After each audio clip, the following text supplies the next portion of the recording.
तो गाइस आज हम स्टार्ट करने वाले हैं मैथ का सेकंड ग्रेड का और फर्स्ट ग्रेड में आने वाला बहुत ही इम्पोर्टेंट टॉपिक जिसका नाम है ग्रुप थ्योरी।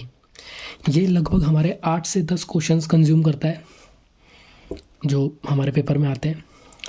हमने डिस्कस कर ही लिया था पहले कि लगभग हमको कितने क्वेश्चन करने हैं पेपर में। उसमें से 8 से 10 क्वेश्चंस अकेला ये चैप्टर रखता है, इसलिए मैं इसको सबसे पहले करा रहा हूँ। ठीक है, इसके अंदर टोटल 6 यूनिट्स हैं।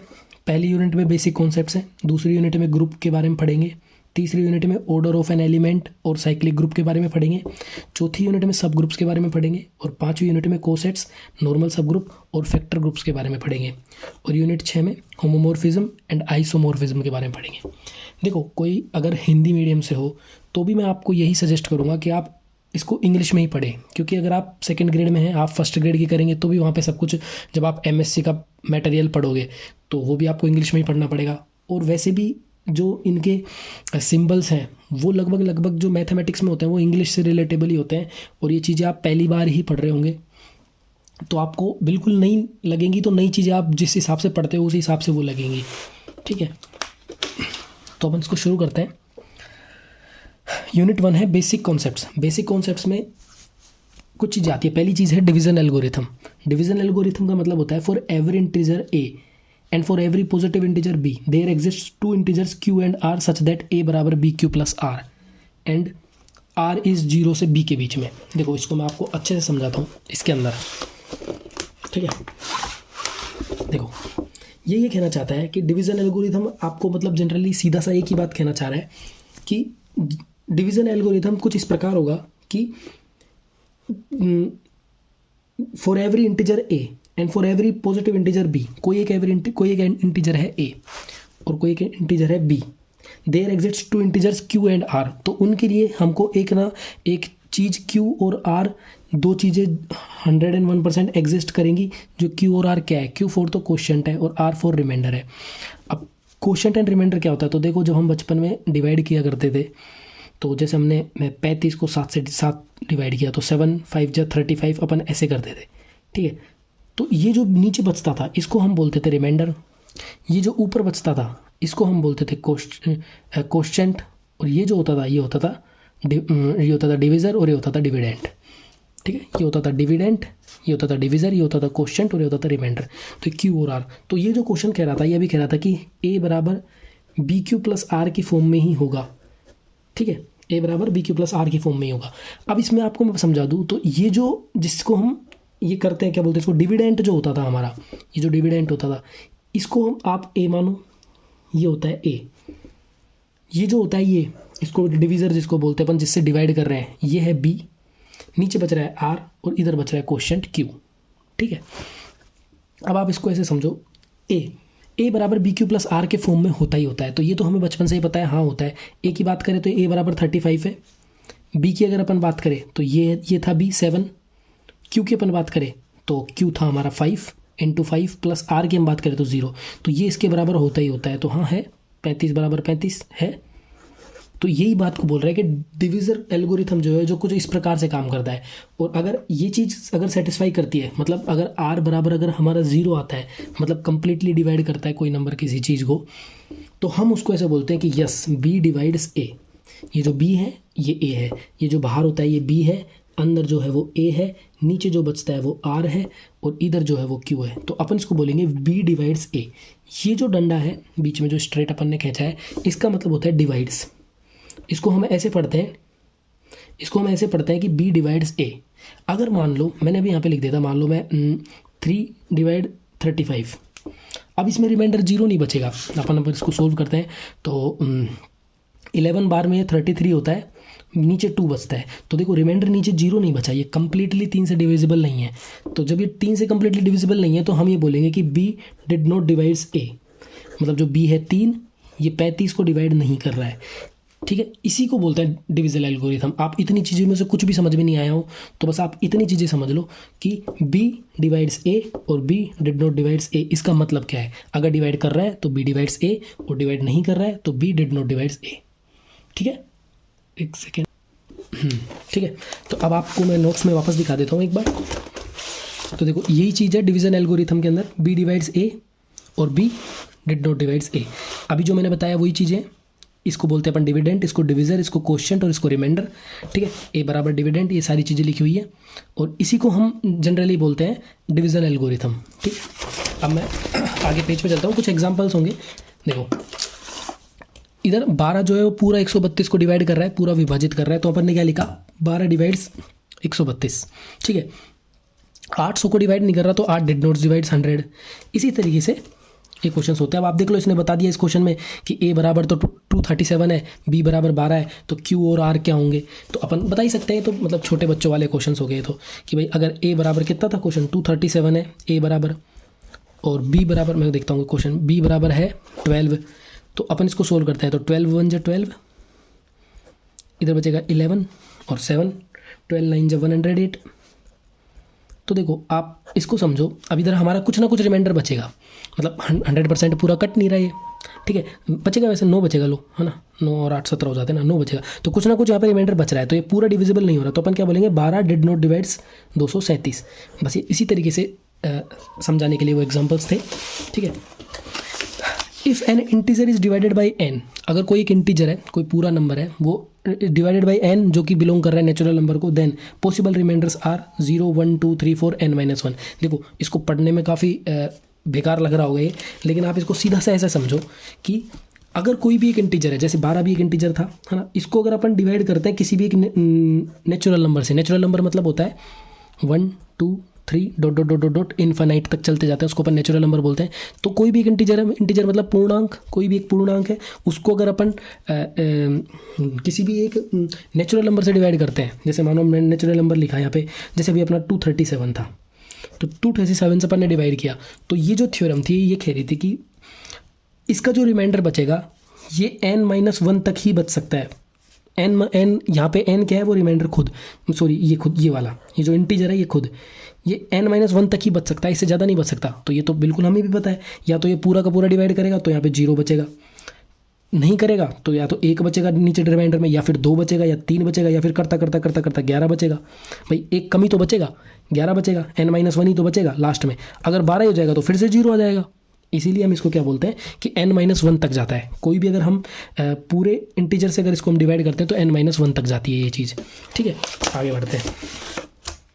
देखो, और इसको हम डिनोट करते हैं, it is denoted by Zn। तो आगे से अब जब हम कभी भी हम अगर Zn ऐसे करके Zn करके लिखें, तो इसका मतलब आप यही समझना कि रिमाइंडर्स की बातें हो रही हैं, उस पर्टिकुलर n के रिमाइंडर्स की बातें हो रही हैं। ठीक है, Zn जब भी हम लिखें तो इसका मतलब उस पर्टिकुलर n के रिमाइंडर्स की बातें हो रही हैं।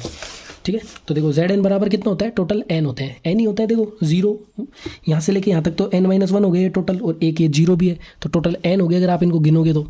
जैसे अपन ने 12 वाले में बनाया था, तो देखो 11 तो ही हो गए, 1 2 3 डॉट डॉट डॉट 11 तो ही हो गए, और 0 वाला 1 तो 12, तो टोटल होते n ही है, मतलब number of elements of Zn is equals to n ही होता है।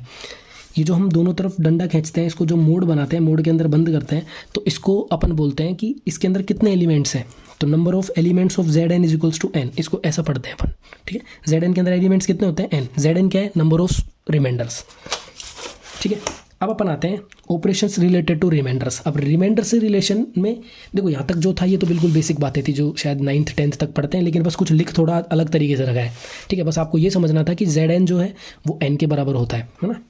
और अब अपन आते हैं कि कुछ ऑपरेशंस जो कि अपने आप ग्रुप थ्योरी में जाके काम आएंगे। देखो इनसे क्वेश्चन सीधे आते नहीं है पेपर में, पर बस ये कुछ हमारे एक बेसिक चीज़ें हैं जो हमको याद रखनी, मतलब समझनी पड़ेंगी, क्योंकि ये आगे क्वेश्चन सोल्व करते टाइम इनके बीच में काम आएंगी।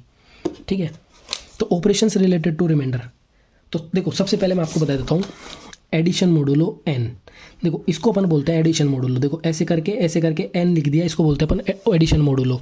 और मल्टीप्लाई करके n लिख दिया तो इसको अपन बोलते हैं मल्टीप्लिकेशन मोडुलो। इसको बोलते ही हैं। अगर मैंने लिखा 4 प्लस ये छोटा वाला n और 5, तो इसका मतलब ये होगा कि 4 एडिशन मोडुलो n और 5, इसका मतलब ये होता है। ठीक है, अगर मैंने बोला 4 मल्टीप्लिकेशन मोडुलो n और 5, तो इसका मतलब होता है 4 मल्टीप्लिकेशन मोडुलो n 5, इसको अपन ऐसे पढ़ते हैं। ठीक है, अब इसका मतलब क्या होता है, देखो अभी तो अपन ने बस ये समझा कि इसको बोलते क्या है। तो पहला अपन ने पढ़ा एडिशन मोडुलो। तो एडिशन मोडुलो को या तो आप प्लस n से डिनोट करो, या फिर ऐसे प्लस को गोले के अंदर रख के n से डिनोट करो, दोनों में से कैसे भी कर सकते हो। अब ये होता क्या है, देखो a प्लस n का मतलब होता है a प्लस b को n से भाग देने के बाद जो रिमाइंडर बचता है उसी को अपन बोलते हैं मोडुलो एन की संक्रिया। देखो अभी मैं बता दूं, जैसे मान लो यही क्वेश्चन ही है, -12 प्लस मोडुलो 7 और 20 प्लस 20 है ना, प्लस मोडुलो 7 20।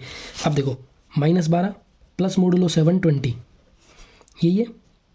अब इसका देखो सीधा सा मतलब क्या है, आपको बस ये जो प्लस नीचे जो 7 लिखा हुआ है प्लस मोडुलो 7, आपको इसको बिल्कुल बेसिक जैसे अपन आपसे पहले करते हुए आए हैं अपने जीवन में प्लस माइनस, बस वैसे ही करना है। माइनस का 12 प्लस का 20 ऐसा ही कर रहे हैं। ये जो प्लस नीचे छोटा सा 7 लिखा हुआ है इसको आप बटे में 7 कर दो पूरे के। अब देखो इसमें से आप कटोगे तो कितना आएगा, 8/7। ठीक है, तो होता इसका आंसर अपने जनरली 8/7 है, लेकिन अपन ने अभी बोला कि ये जो है वो क्या है कि रिमाइंडर का साइन है कि भाई रिमाइंडर की प्रॉपर्टी थी ना, अपन ने अभी जो पढ़ रहे थे ऑपरेशंस रिलेटेड टू रिमाइंडर, तो रिमाइंडर की बात हो रही है तो इधर भी रिमाइंडर की बात करेंगे। अब ये जो लास्ट में जाके आया है इसको आप इससे डिवाइड करो, जैसे ही अपन 7 को 8 से डिवाइड कर दें तो 7 1 जा 7, नीचे रिमाइंडर क्या बचा 1।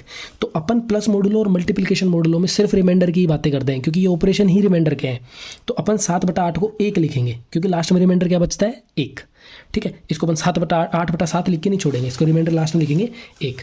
तो आप इसको देखो एक ही आया इधर, -+7 करके 1 इधर अपन ने डायरेक्ट लिख दिया। अब अपन अगले क्वेश्चन पे आते हैं, 32 प्लस मोडुलो 9 और 36। अब देखो 32 प्लस मोडुलो 9 और 36। अब देखो कुछ नहीं करना, अपन को नॉर्मली 32 प्लस 36 करना है और डिवाइड 9 करना है। अब इसको सोल्व करो, 30 और 30 60, 66 68/9। अब अपन को कुछ नहीं करना, 9 को 68 से भाग देना है, जो रिमाइंडर बचेगा वो इसका आंसर होगा। तो वैसे कर लो, देखो 9 9 जा 81 हो जाता है, नहीं 9 8 जा 72 नहीं, तो 9 6 जा 54। ठीक है, अब इधर देखो 9 6 जा कितना बचा 54, इधर कितना बचेगा 4, सॉरी 9 7 जा भी तो होता है, 9 7 जा 63, 9 7 जा 63 होता है, तो बचता कितना है 5। तो इसका आंसर फाइनली में 5 बचेगा क्योंकि नीचे रिमाइंडर 5 बच गया ना। चलो मैं वापस बता देता हूँ, 68 था, 68 को 9 से भाग दिया तो 9 7 63, इधर बचता है नीचे 5। तो जो रिमाइंडर बचता है वही अपना आंसर होता है इसके अंदर, प्लस मोडुलो की संक्रिया में और मल्टीप्लिकेशन मोडुलो की संक्रिया में यही अपना आंसर होता है। ठीक है, ये चीज़ें समझ में आई। अब अपन बढ़ते हैं आगे, ये हो गया अपना प्लस मोडुलो। अब अपना आगे आ जाता है मल्टीप्लिकेशन मोडुलो पे आते हैं। तो देखो मल्टीप्लिकेशन मोडुलो को सेम उसी तरीके से मल्टीप्लिकेशन एन और मल्टीप्लिकेशन मोडुलो एन और डॉट एन, या फिर इसके अंदर डॉट और फिर एन, गोले में डॉट और फिर एन, इतने तरीके से अपन इसको डिनोट करते हैं। ठीक है, अब अपन इसका मतलब क्या होता है कि ए मल्टीप्लिकेशन मोडुलो एन बी, इसका मतलब क्या होता है, इसका मतलब होता है ए बी को एन से भाग देने पे प्राप्त रिमाइंडर। जैसे उधर ए और बी को प्लस करके एन से भाग देने पे प्राप्त रिमाइंडर था, यहाँ पे ए और बी को गुणा करके फिर एन से भाग देने पे प्राप्त रिमाइंडर है। जैसे देखो अपन इस क्वेश्चन को यहीं देख लेते हैं, -12 × 20, तो -12 × 20 240 हो गया, इसको अपन ने 7 से भाग दिया। ठीक है, -12 × 220 अपन ने इधर गुणा कर दिया सीधा सिंपल, और बटा 7 फिर अपन ने इसको 7 से भाग दे दिया। 7 से भाग देने के बाद में रिमाइंडर बचता है लास्ट में 5। अब इधर आपके समझ में नहीं आ रहा होगा तो आप आराम से इधर करके देखो, 240 था, इसको अपन ने 7 से भाग दिया तो 7 जा 7, 7 2 जा 14, 7 3 जा 21, 3 0, तो 7 4 जा 28 2। ठीक है, तो ये जो लास्ट में रिमाइंडर बचता है वही अपना आंसर होता है। अब अपन आगे चलते हैं, क्या था क्वेश्चन, ठीक है ना। प्रॉपर्टीज ऑफ प्लस मॉडुलो और मल्टीप्लिकेशन मॉडुलो, इन दोनों की जो प्रॉपर्टीज है वो अपना क्या बोलते हैं, ये कुछ प्रॉपर्टीज़ है कि ये किस तरीके से काम करता है, ऐसा कैसा कैसा होता है। तो देखो जनरली लगभग सारी प्रॉपर्टीज़ कॉमन सी है, सेम सी हैं। आप इसको देखो, ए प्लस मॉडुलो एन बी, ये जो है पूरा का पूरा अपने जेड एन को बिलोंग करेगा, तो बिल्कुल करेगा। आप इसमें किसी भी चीज़, कोई भी दो संख्या हैं उनको प्लस करो और फिर एन से भाग दो, जो आंसर आएगा वो जेड एन ही के ही तो आएगा। जेड एन क्या था, जेड एन अपन पीछे पढ़ के आए, remainder 0 1 2 dot dot dot dot N -1 तक, यही तो होता था जेड एन, तो जेड एन ही आएगा। सही बात है, किसी भी चीज़ को आप भाग दोगे एन से तो एन के रिमाइंडर्स ही बचेंगे, या तो 0 आएगा या फिर एन के रिमाइंडर्स बचेंगे। ऐसे ही मल्टीप्लिकेशन मॉडुलो में होगा। अब आते हैं अपन ए प्लस मॉडुलो एन बी बराबर होगा बी प्लस मॉडुलो ए के। हाँ, तो ये बात बिल्कुल सही है। अगर अपन बात करें 3 प्लस मॉडुलो 4, मतलब इधर नीचे 5 कर देता हूँ, इसको ऐसे करो, अपन इसको कर देते हैं, मान लो इसको थोड़ा साफ जगह पे लिखता हूँ। हाँ, मान लो अपन इसको लिखते हैं 3 प्लस मॉडुलो 5 4, तो ये कितना हुआ 7/5। अब इधर बचेगा रिमाइंडर 2। ठीक है, अगर अपन इसको उल्टा करते हैं 4 प्लस मॉडुलो 3, तो भी ये वही होगा 4 और 3 7, 7/5, तो भी वही रिमाइंडर 2 बचेगा। तो ये दोनों बराबर ही होते हैं, प्लस में भी और मल्टीप्लिकेशन में भी, क्योंकि प्लस और मल्टीप्लाई दोनों आपस में कम्यूटेटिव होते हैं, कोई फ़र्क ही नहीं पड़ता, चाहे 4 + 3 करो, चाहे 4 × 3 करो, चाहे 3 × 4 करो, ठीक है। 4 × 3 करो या 3 × 4 करो तो भी आंसर वही आएगा, और 4 + 3 करो या 3 + 4 करो तो भी आंसर वही आएगा, ठीक है। तो इसीलिए ये दोनों बराबर होते हैं। अब अपन बात करें इसकी, तो उसी को नॉर्मल प्लस की तरह देखो इसको, ए + B + C, पहले B + C को प्लस करो, फिर उसको A से प्लस करके फिर n का रिमाइंडर देखो, या फिर ऐसे करके फिर देखो, तो भी आंसर सेम ही आएगा। डिट्टो इसी के अंदर होगा अपना मल्टीप्लिकेशन मॉडुलो में, क्योंकि ये एसोसिएटिव की प्रॉपर्टी होल्ड करता है, इसीलिए ये सारी चीज़ें होती हैं, ठीक है। अब आते हैं अपन A mod n। ए को देखो, अगर नॉर्मली A mod n लिखा हुआ आ जाए कहीं पे, A mod n ऐसे, तो इसका सीधा मतलब होता है कि A को n से भाग देने पर प्राप्त रिमाइंडर, मतलब कुछ नहीं करना, A को n से भाग दे दो सीधा, और फिर जो रिमाइंडर बचे वो ये इसका मतलब। A mod n लिखा हुआ है, जैसे मान लो कहीं पे लिखा हुआ है 5 mod 7 लिखा हुआ है, ठीक है। तो 5 को 7 से भाग देने के बाद प्राप्त रिमाइंडर क्या बचा, पूरा 5 ही बचा रिमाइंडर, भाई कुछ भी नहीं बचा, 5 ही बचा सीधा सीधा रिमाइंडर, ठीक है। तो A को 7 से भाग, तो इसका 5 mod 7 का मतलब ये भी 5 है, उसने मतलब घुमा फिरा के 5 ही लिखा है, ठीक है। आगे बढ़ते हैं, A + B mod n, ठीक है। A + B mod n का मतलब होता है, देखो इसको आप कुछ मत करो, आप इसको गुना करो, A को पहले इससे गुना करो, फिर B को इससे गुना करो, फिर प्लस को भी इससे गुना करो, सबको गुना करो। A को इससे गुना किया तो A mod n, प्लस को गुना किया तो +n, ठीक है। और मतलब प्लस को mod n से गुना किया तो प्लस मोडुलो n आ गया, B को mod n से किया तो B mod n आ गया। तो डिट्टो वैसे कैसा, इसको ये ध्यान रखना बीच में भी प्लस मोडुलो n लगेगा, ठीक है। आप इस एग्जाम्पल के थ्रू आराम से देख सकते हैं कि अगर प्लस मोडुलो n ही क्यों लगेगा। तो देखो, अगर अपन ने n = 10 माना, A बराबर अगर अपन ने 27 माना, B बराबर अपन ने 38 माना, तो देखो अपन आते हैं LHS पे, LHS ये है, ये RHS है। तो देखो LHS है A + B mod 10, तो A + B कितना हो गया, A है 27, B है 38, 38 + 27 65, mod n mod 10 तो बटा 10, तो 10 से इसको भाग देने पे 5 रिमाइंडर बचता है, तो इसका आंसर आया 5। अब इसका आंसर देख लो, A mod 10, A कितना था 27, A कितना था, हाँ A 27 था, तो 27 मोड कहाँ गया, 27 mod 10, तो 7/10 होगा, तो 7/10 का रिमाइंडर 7 ही बचेगा, और उसमें 38 था तो 38/10 का रिमाइंडर 8 बचेगा, तो 7 और 8 कितने होते हैं 15, 15/10, 10 का रिमाइंडर 5 ही बचेगा। तो LHS = RHS आ गया, ठीक है। तो मतलब ये वाली थ्योरम को प्रूफ किया है इसने, बस और कुछ नहीं किया, लास्ट वाली थ्योरम को। अब अपन आते हैं प्राइम नंबर्स पे। The positive integers which have 2 and only 2 divisors are called prime numbers. तो ये सबको पता है, प्राइम नंबर्स या फिर अभाज्य संख्याएं वो होती हैं जो सिर्फ 2 नंबरों से, जिनके केवल 2 डिविजर्स हों, या एक तो 1 और एक वो खुद, ठीक है।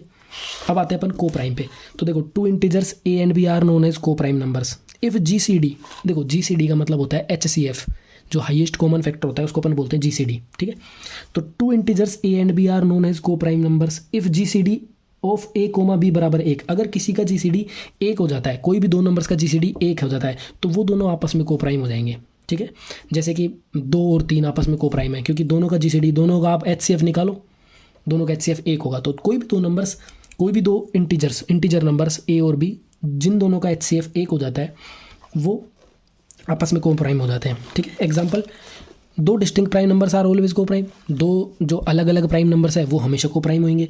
2 कंसेक्यूटिव इंटीजर्स आर ऑलवेज को प्राइम, लगातार 2 कोई भी नंबर, 3 4 4 5 5 6 या 6 7 या फिर 11 12 या फिर 38 39, लगातार 2 नंबर्स हमेशा को प्राइम होते हैं, ठीक है, क्योंकि 38 के पहाड़े में कभी भी 39 नहीं आ सकता, ठीक है। तो आपस में को प्राइम हो जाते हैं वो। अब अपन आते हैं, एक सभी के साथ को प्राइम है, हमें सबको पता है एक सभी के साथ को प्राइम है। फॉर एवरी, लेकिन सब फॉर एवरी n > 2 UN बराबर, अब देखो UN, ये जो UN है ना, UN का मतलब है को प्राइम से अपन डिनोट कर रहे हैं इसको UN को, ठीक है। The set of all positive integers less than n which are coprime to n। UN का सीधा सा मतलब ये है कि हम उस सेट की बात कर रहे हैं। देखो मैं आपको बता दूं, एक तो सबके साथ को प्राइम होता ही है, मैं पेज चेंज कर लेता हूँ।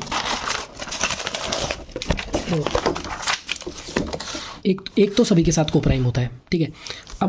अब अपन बात करते हैं कि n अगर 2 या फिर 2 से बड़ा हो, n = 1 हो गया तो सबके साथ को प्राइम है, लेकिन n अगर 2 या 2 से बड़ा हो तो क्या होगा। तो अपन बात करते हैं, तो अपन उसको ऐसे लिखते हैं UN, ठीक है। अगर U2 की बात कर रहे हैं तो अपन लिखेंगे U2, अगर अपन n बराबर 5 की बात कर रहे हैं तो अपन लिखेंगे उसको n5। तो उसको अपन लिखते ऐसे हैं फिर उसके अंदर, ठीक है। एक अपन सेट बनाते हैं पूरा, इसका भी सेट बनाएंगे, ठीक है। तो इसका सेट क्या बनेगा, वो सारे नंबर्स अपन इसमें लिखेंगे 2 से छोटे, इस n से छोटे, इधर जो n होता है इस n से छोटे वो सारे नंबर लिखेंगे जो इसके साथ कोप्राइम है। तो इसके साथ कौन सा है, 1, और तो कुछ भी नहीं है। इसकी बात करें तो 1 भी होगा, 2 भी होगा, 3 भी होगा, 4 भी होगा, सारे होंगे। क्योंकि आप देख लो 1 और 5 का HCF एक ही होता है, 2 और 5 का HCF भी एक ही होता है, 3 और 5 का HCF भी, और 4 और 5 का, मतलब ये सारे। तो इस तरीके से अपन इसको करते हैं, ठीक है। तो इस जो सेट, ये जो सेट है, इस सेट को अपन क्या बोलते हैं, अब आप कभी भी कहीं पे भी इस बोलते हैं, इसको क्या बोलते हैं, इसको अपन बोलते हैं सेट ऑफ कोप्राइम्स, ठीक है। कोप्राइम्स के सेट बोलते हैं अपन इसको। अब आप जीवन में कभी भी कहीं पे भी UN लिखा हुआ देख लो तो आप इसका मतलब यही समझना कि ये UN के बाद में जो यहाँ पे लिखा हुआ है ब्रैकेट्स के अंदर, ये सब के साथ ये जो n है वो एक GCD बना रहा है, मतलब HCF उनका दोनों का एक है, ठीक है। अब अपन अपने नोट्स पे चलते हैं फिर से। तो देखो, या तो UN लिख सकते हो या phi n लिख सकते हो, दोनों एक ही बात है, ठीक है। अब अपन आते हैं आगे।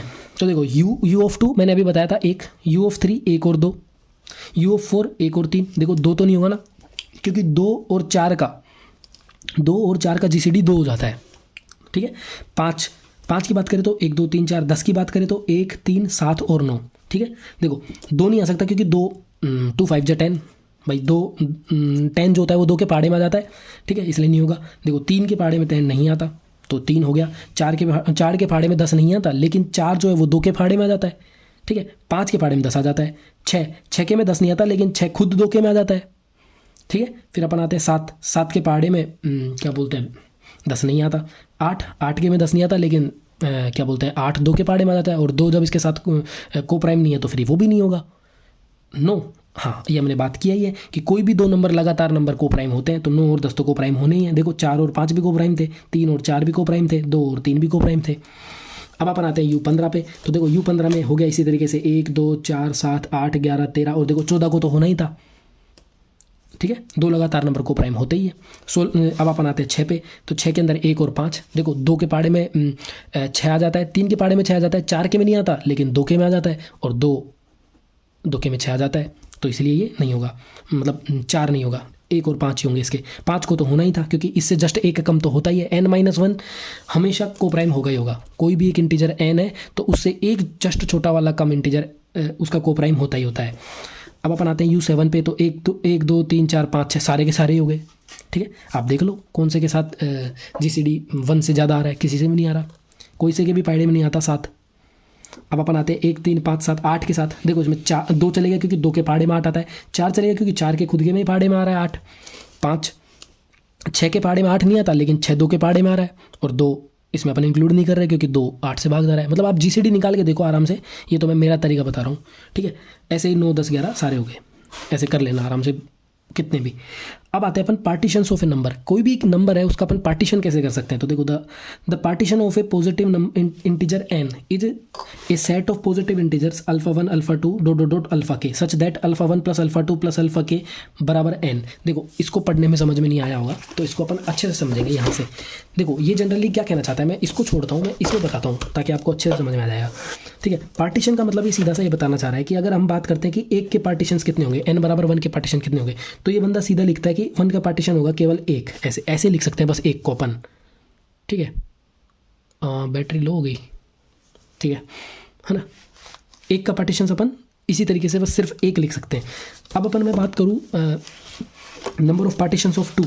देखो नंबर ऑफ पार्टीशंस ऑफ अगर मैं 2 की बात करूँ, है ना, नंबर ऑफ पार्टीशन ऑफ 2 की बात करूँ तो देखो 2 को आप कैसे लिख सकते हो, या तो सीधा सट ऐसा भी लिख सकते हो 2 जैसे 1 को लिखा था, या फिर ऐसे भी तो लिख सकते हो 1,1, ठीक है। 1,1 का मतलब होता है 1 + 1, मतलब ये जो अंदर है इन सब का सम इस n के बराबर आ जाए, वैसे लिख सकते हो। तो आपने इसको इससे ज़्यादा और कोई तरीके से तोड़ सकते हो क्या 2 को, या तो 2 लिखोगे या 1,1 लिखोगे बस। तो इसके नंबर ऑफ पार्टीशंस ऑफ 2 कितने होंगे, 2 ही होंगे। नंबर ऑफ पार्टीशंस ऑफ 1 कितना था, 1 ही था। नंबर ऑफ पार्टीशंस ऑफ 2 कितने थे, 2 ही थे। नंबर ऑफ पार्टीशंस ऑफ अगर अपन 3 की बात करें तो देखो या तो सीधा 3 ही लिख दो, या फिर 1,1,1 इन तीनों का सम भी 3 ही होता है, या फिर 2,1 तो इसका सम भी 3 ही होता है। तो इसके अलावा और कुछ नहीं बना पा रहे, तो number of partitions of 3 is equals to भी 3 ही होगा।